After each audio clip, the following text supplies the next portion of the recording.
Welcome back, everyone. I hope you're having a wonderful weekend. Wanted to start the video just by acknowledging some really cool stuff that happened over the weekend, and then we'll kind of lead into the video response that I got from Friday evening.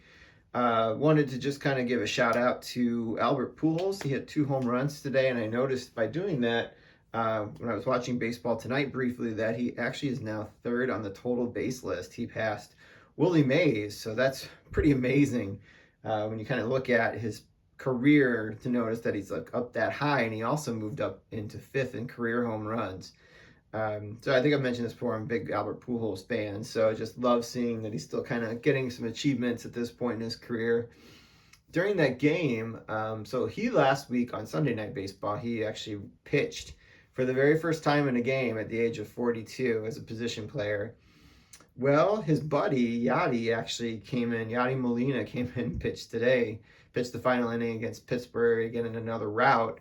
So that was, I guess, the first time that two position players have pitched in victories for a team in like a long time. And it was also players that are 38, I think, is Yadi's age, and 42 years old, which makes it kind of also pretty freaking cool that they're so old and they're still able to do kind of funny things like that for the first time in their career. And then finally, I mentioned on the channel that I'm actually a huge soccer fan. So I was able to watch the end of the Premier League season in England today, and it didn't disappoint. We had two teams going down to the wire, 1 point apart in the standings, and that's where they finished. Both teams had to come from behind to win to be able to do that. So it was just kind of really a lot of fun kind of watching it up to the last minute, wondering if Manchester City was gonna give up a late goal to allow Liverpool to win. Manchester City had to come back from 2 goals down and scored 3 goals in like a 5-minute span. So, I mean, that's what makes it so much fun, like being a big soccer fan, things like that. So this is kind of the exciting end of the season, but it's also the point of the season where I'm like, darn, I don't have another Premier League game for 3 months. All right, so on Friday, I actually gave everybody the option to determine what video we're going to be making today. And it was time for another set presentation. So I gave them the option of 3 different ones, and the votes were very clear.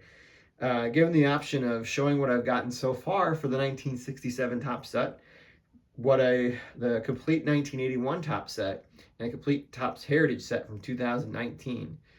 When there was not a single vote for the last two. It was all 1967 Topps. So I'm going to start my presentation now by showing the 2 graded cards that I have from this set. One being, it's actually a duplicate that I have. This one was given as a gift. Let me move it up a little bit so it doesn't have the glare from the camera or the light above as much. It's a Hoyt Wilhelm. So he pitched for the White Sox through the 60s. Pitched more seasons with the Sox than anybody else, even though he was around a lot of different teams. Another knuckleballer. The White Sox have a long history of knuckleballers in their organization. So he's definitely one of them. That's a PSA 7. It's a beautiful card, just kind of looking at the photography that they used. It was a full color image. Kept it pretty simple by adding a facsimile signature and then big bold lettering for the team name and then the name at top and what position they played. The back are actually kind of a cool, kind of bright green. You can't really see it in this light, but it's actually a really bright green that they have. So, and the stats are actually vertical as opposed to horizontal on the other cards that you might see. Again, some of the other cartoon images that they have in here are definitely present again in the 1967 top set. So that's a Hoyt Wilhelm. We put him in the back. It fits in the background there. And the other one I have is actually a high numbered card. The reason I picked this one up is because it was the same price as a couple ungraded ones I was looking at. So I was like, well, let me go ahead and do that. Just pick up one. It's a Ted Savage, not really anybody I've knew about until I looked him up. But he was a guy that bounced around a little bit for the leagues, and I think was a coach for the Cardinals for a long period of time too. So this is his 1967 Topps card when he played for the Chicago Cubs. It's a PSA 9 off center. When I got this card, I was like blown away with just how crisp it looked. I don't think I had a card this sharp that was this old ever before. And it just was kind of like shocking just how nice it looked, despite it being off center. So I'm going to put this on pause. I'm going to move the camera a little bit. I'm going to bring out the binder and show you the rest of the set that I've been able to put together thus far. Okay, we're back. I got the binder set up now. When I was actually going through my list of what I needed, I thought I had 13 cards left from the high series to be able to fill the set.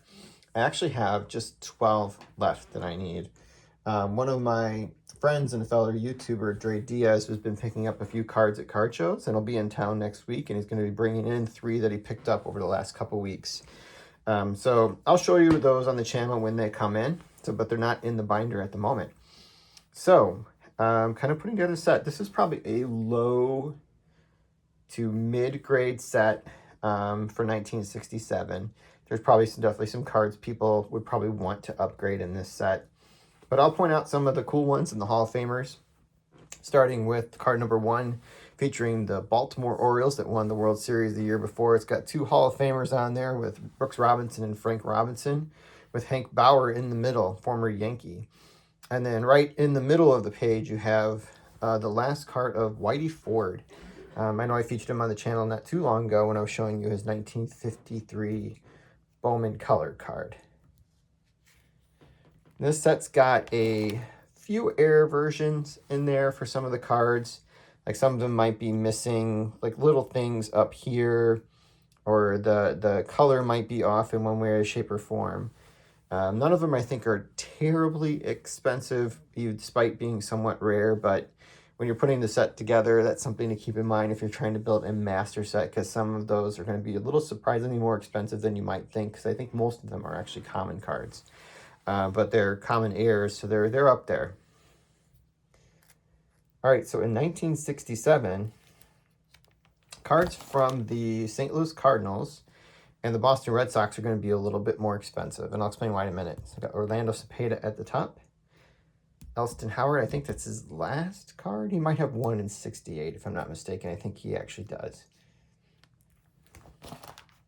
Elston's not in the Hall of Fame, but I'm just pointing him out because he was a pretty famous Yankee. Al Kaline up in the corner, Mr. Tiger. Sal Bando's rookie card. I think that's pretty interesting. Became pretty famous with the Oakland Athletics later on. So part of the reason cards from the Cardinals and the Red Sox are going to be a little bit more expensive is because they faced off in the World Series that year. And you see that a lot in the 1950s and 60s. For the teams that were in the World Series, those typically will garner a little bit more of a premium if they were like all-time famous teams for that era, like the 67 Red Sox. It was their first World Series appearance since like Ted Williams was on the team in the 1940s.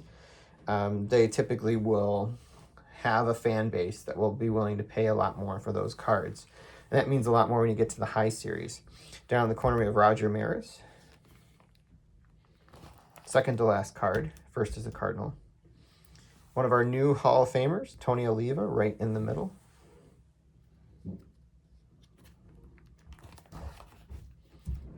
Don Drysdale up in the corner. Luis Aparicio, again, wearing the wrong uniform, in my opinion. But he won a World Series with the Orioles, did not win one with the White Sox, so more power to him. The checklists have images of the players up in the corner. So some of the checklists go for a little bit more money because of who's up in the corner. They're usually stars, and they're usually stars that had a card in that series. And there's a lot of dual cards, of cards that have featuring more than one player in the 1967 set, like this one that has Lou Brock and Curt Flood featured in it. Ron Santo down in the corner. Early career card for him.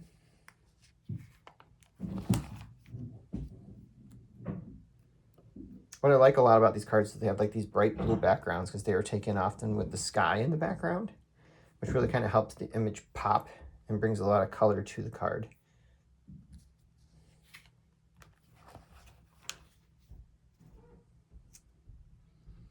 Mickey Lolich, a guy that should get some Hall of Fame consideration in my personal opinion.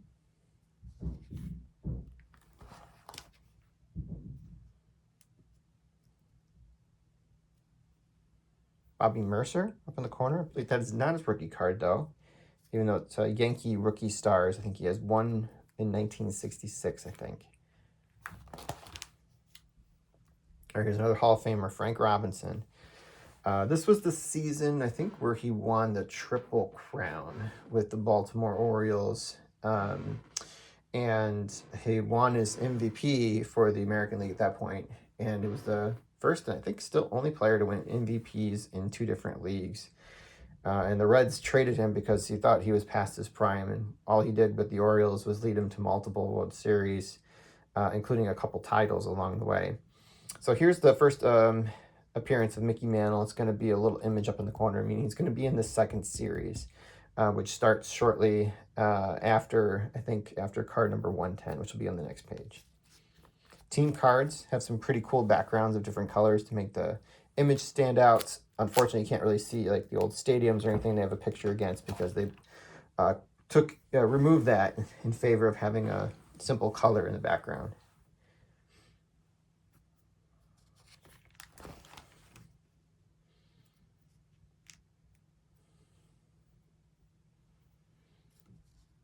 Okay.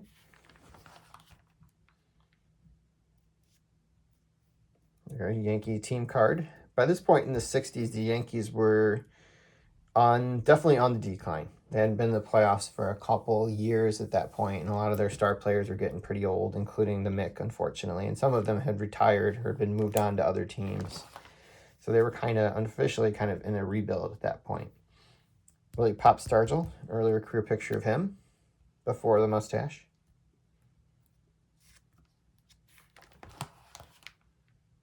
And this is actually one of my better conditioned cards in the set. It's a Mickey Mantle. I picked it up a few years ago, right before the hobby got really, really hot. I don't think I would have been able to get this card at that price now. And that's true for a lot of the high numbers. One of the challenges of putting together this short printed series for a vintage set in the last few years is just the market has gone crazy.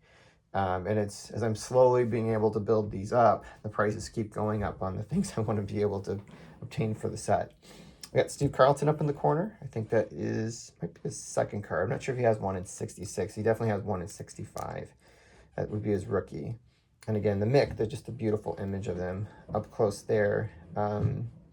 It's a pretty popular card because of that. It's personally not maybe one of my favorite Mantles, but because it's in such great condition, I just love it. It's probably my best condition one. At some point, might remove it from the binder for the purpose of getting it graded just to be in my collection.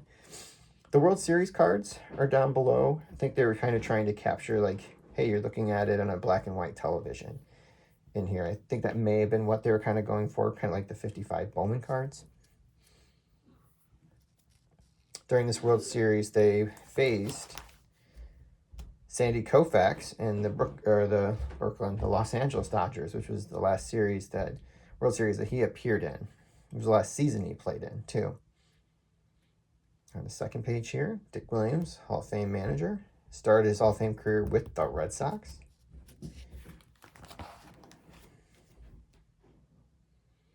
Eddie Matthews, looking unfamiliar with the Astros listed beneath there. He kind of bounced around to a few different teams at the end of his career, and actually got a chance to win one more World Series the following year when he was actually able to be on the Tigers roster when they won the World Series.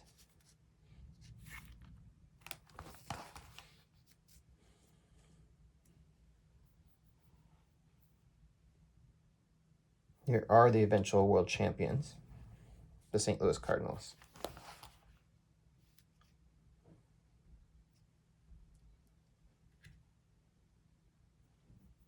Ken the Hawk Harrelson, kind of famous here. He's in the Hall of Fame as a broadcaster now for the White Sox, and was a general manager briefly too after he retired. Got Willie Mays in the checklist here, so we know we got Willie Mays coming up in this series. And there he is. Willie Mays right at the top.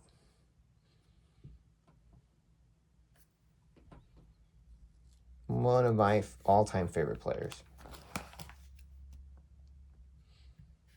Bob Gibson up in the corner.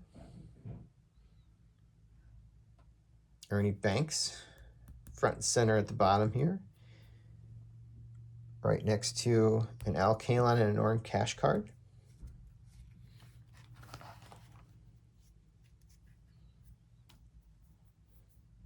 Mel Stottlemyre, I remember a lot from just watching him as the pitching coach for the Yankees during their World Series runs in the 90s. Only 2 sons that pitched in the major leagues as well. Gil Hodges, newly elected to the Hall of Fame.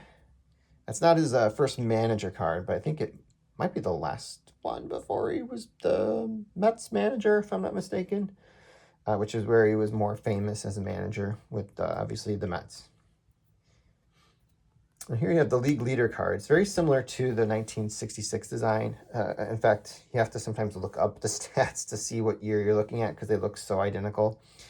They have the black in the middle, white borders, I think on both 66 and 67. And you can see, obviously, there's going to be 3 players featured in each of them. And this is kind of cool because these were the first ones I got that had Sandy Koufax in them. So I got Sandy Koufax and Juan Marichal on the same card, which is pretty cool. Obviously, Jim Cott up here in the corner is now a Hall of Famer. This one's got 4 Hall of Famers on it. It's got Sandy Koufax, Juan Marichal, Bob Gibson, and Gaylord Perry. That's why some of these league leader cards are just really, really cool, is you have all these Hall of Famers featured on one card, and they're relatively inexpensive. Here we go again, another image of Sandy Koufax with Jim Bunning. This one's cool. We got Frank Robinson, Tony Oliva, and Al Kaline. Down here with Frank Robinson again with Harmon Killebrew. Hank Aaron with Roberto Clemente. Frank Robinson again, also with Harmon Killebrew. And finally, we have another one of Hank Aaron and Willie Mays, and then Dick Allen, one of the other players featured in there.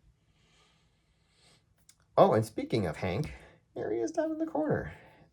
This card's got like a little bend on its crease on the corner. Otherwise, it would be in really sharp condition. I had this one graded back in the day and ended up selling it when I was trying to get enough cash to be able to start building sets, thinking at one point I'd be able to reacquire it, and now I have it again.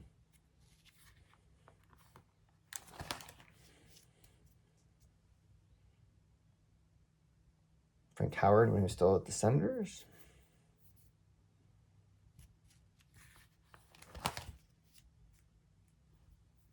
Their image of Pop Stargell.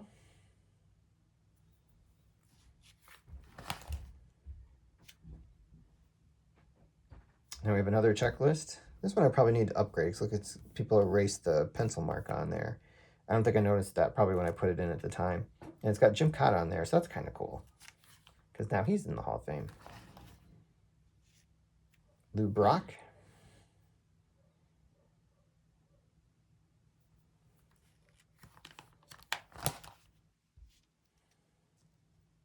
Alston, Hall of Fame manager. Jim Cott up in the corner, now Hall of Fame pitcher. The Orioles team card.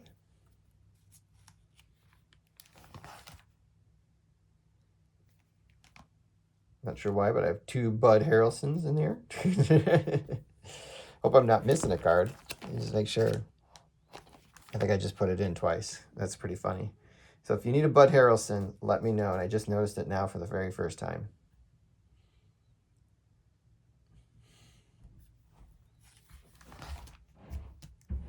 Billy Williams. Gaylord Perry.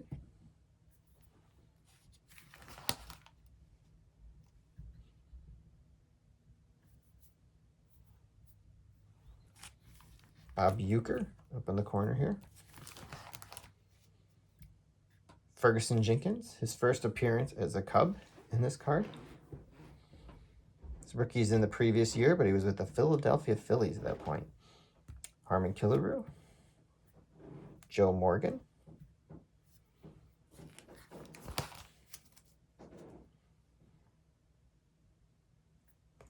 Tug McGraw. Not a Hall of Famer, but his son obviously is pretty famous. Joe Torre, Hall of Fame manager.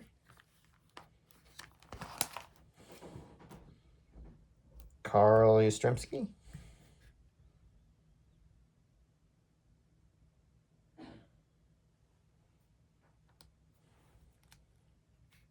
think 67 was the year he won the Triple Crown, if I'm not mistaken. And I think that was the last one until Miggy did it a few years ago. I think about 10 years ago now, I think. We go to the checklist featuring Roberto Clemente. So you know his card's coming up soon. Jim Catfish Hunter, where he had his famous mustache.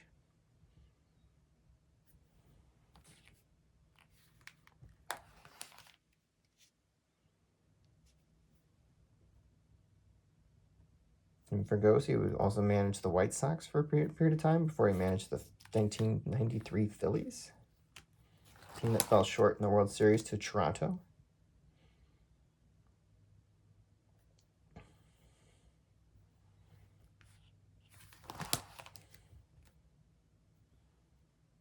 There he is, right in the middle, Bob Roberto Clemente. It's actually in pretty good shape. I don't remember that when I got it at the time that it got in such good shape. It looked like it was pretty good shape despite being a little off-center.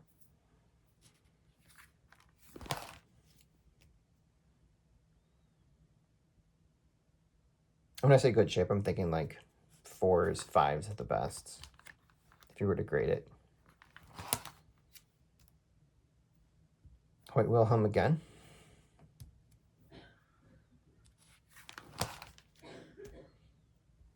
Willie Mays and Willie McCovey on the same card. That's pretty cool, I think. Not a Hall of Famer, but Pete Rose down here at the bottom.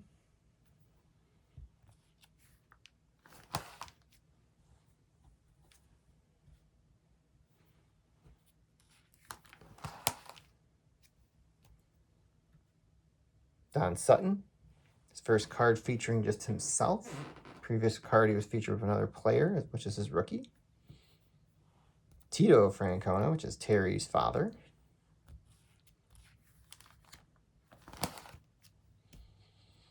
Dick Allen up in the corner.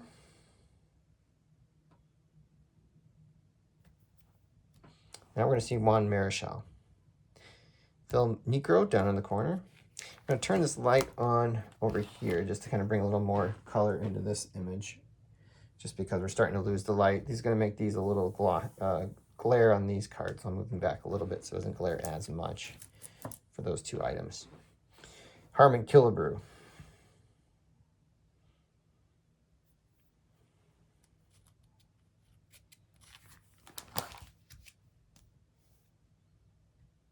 This page, Jim Palmer, down at the bottom here.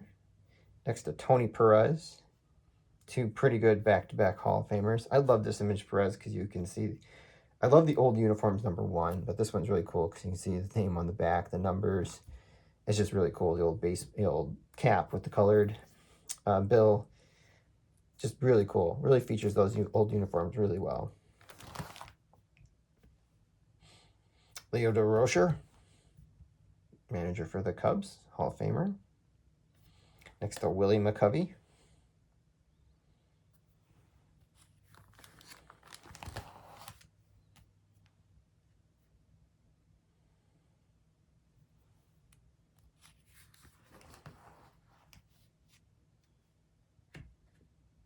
Juan Marichal.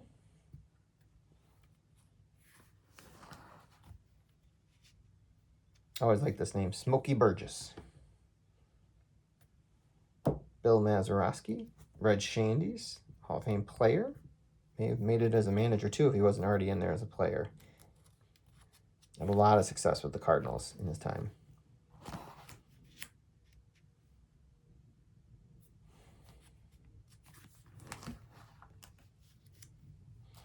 Okay, so this one's kind of significant because this is the end of this series, which then will lead us into the final series, which is all the short prints. This is where we're going to have missing cards. I'm sorry, this is the last card in this series. This is where the short prints start, from Hank Bauer onwards. So I'm missing a card here. This is one of the ones that's coming, so I'll have a chance to show you when it arrives. For these, I'm actually not upset if they're not in the greatest condition, just because they are pretty bloody expensive when I get them. So if I can get them at a price I'm happy with, as long as it's not totally torn up, I'm happy with it. Norm Cash, one I picked up at one of the recent card shows. Missing a card there. Missing a few here. I think this is actually might be where Ted Savage will go in there if I had that card. Yeah, he would be right here. So Ted Savage kind of fits in right there. I do have all the White Sox now for this. Jim Bunning, Hall of Fame pitcher up in the corner. I actually won that in a lot when I was putting this set together, when I was doing the low series. So it was kind of a steal in there. I don't think they realized what they had in there, knowing they probably could have sold that thing separately for a whole lot more. Seeing one card in the corner there. There's 3 big Hall of Famers that I don't have yet. And they are Rod Carew's rookie card, Tom Seaver's rookie card, and then Brooks Robinson. I've been shopping around a little bit for the Brooks Robinson, but I might be able to pick this one up this year. Jim Parasol was the most recent one I picked up. Put them in here. So you're missing these items. Again, 12 altogether, so there's 3 that are on the way.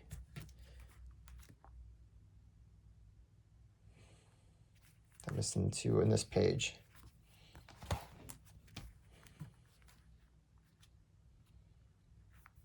Missing just 1 right here. It's the second last page, which would be Brooks Robinson. And then finally, the final page, I'm missing St. Louis Cardinal player, Mike Shannon. Also really well-known broadcaster for them. That one is ridiculously expensive. And it's just a common player. Mike Shannon falls in high series a couple times in his career, and those cards are just so expensive because they are more than a lot of the Hall of Famers. And the final one down here is the White Sox player is Tommy John. Well, I hope you enjoyed it. This is one I started 3 years ago, and I'm going to be very happy if I finish it maybe in the next 2 years. And then I might be on a little bit of a vintage set break for a little while, just because of how much time and energy has gone into building this one.